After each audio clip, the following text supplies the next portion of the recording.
Indian philosopher కపిలుడు ఏమన్నాడంటే, వాస్తవం ఏదైనా అది సెన్సెస్కి, మన ఇంద్రియాలకు తెలుస్తుంది. ప్రూఫ్ లేనిది ఏది వాస్తవం కాదు. ఒకవేళ వాస్తవం అయితే మన సెన్సెస్ ఫీల్ అవుతాయి అన్నాడు. ఈ మాటలే బుద్ధుడి జ్ఞానోదయానికి రీజన్ అయ్యాయి. దేవుడు ఉన్నాడని యాక్సెప్ట్ చేయడానికి ఎలాంటి ప్రూఫ్స్ లేవు. ఒకవేళ ఉంటే మన సెన్సెస్కి ఏదో విధంగా తెలియాలి కదా. సో దేవుడు లేడు. ఏదైనా వాస్తవమని నమ్మాలంటే దానికి ప్రూఫ్ ఉండాలి, లేకపోతే ప్రూవ్ చేయాలి అనుకొని ఆ కాలంలోనే బుద్ధుడు జ్ఞానోదయం కోసం వెళ్ళాడు. కానీ ఈ కాలంలో టెక్నాలజీ ఇంత డెవలప్ అయినా కూడా మన మెదడున్న మనుషులకు ఇంకా జ్ఞానోదయం కాలేదు. దేవుడు లేడు అంటే అడ్డమైన లాజిక్ లేని క్వశ్చన్స్ చేస్తారు.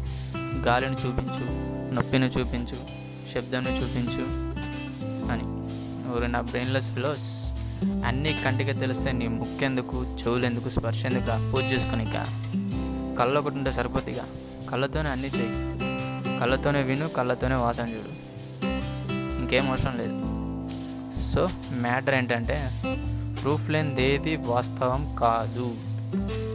కానీ మనుషులకి ప్రూఫ్తో పని లేదుగా. ఏది ఎక్కువ మంది నమ్మితే అదే నిజమని ఫీల్ అవుతారు. ఇంకా ప్రూఫ్ ఉందా, వాస్తవమా, తొక్కతోలా అని మనలోకి అవసరం లేదు. అందరూ చేస్తున్నారు, మనం చేయాలి అంతే. సైన్స్ అండ్ టెక్నాలజీ ఇంత డెవలప్ అయింది కదా, ఇంత చదువుకున్నారు కదా. ఈ యూనివర్స్ ఎలా పుట్టిందో నుండి ఇప్పటి వరకు తెలుసుకున్నాం కదా. స్కూల్ పుస్తకాల నుండి పీజీ పిహెచ్డీ వరకు చదువుకున్నాం. ఎక్కడైనా దేవుడు తగిలాడా? లేడుగా. మరి ఎందుకు నమ్ముతున్నావు? అందరూ నమ్ముతున్నారు, మా పేరెంట్స్ అదే చెప్పారు, నమ్ముతున్నావు. అందరూ చేసేది చేయడానికి, అందరూ నమ్మేది నమ్మడానికి నీకు బ్రెయిన్ ఎందుకురా? జంతువులాగా తిని పడుకోవడానిక? అందరూ ఎందుకు చేస్తున్నారు, ఎందుకు నమ్ముతున్నారు? వాళ్ళు ఏమైనా పిక్చర్లా అంటావా? వాళ్ళని ఏమంటారో నాకు తెలియదు, తెలియగానే నీకే చెప్తాను. కానీ వీళ్ళు మాత్రం గుంపులోనే ఉండిపోతారు. వీళ్ళకంటూ ఒక ఇండివిజువాలిటీ ఉండదు, సపరేట్ థింకింగ్ ఉండదు.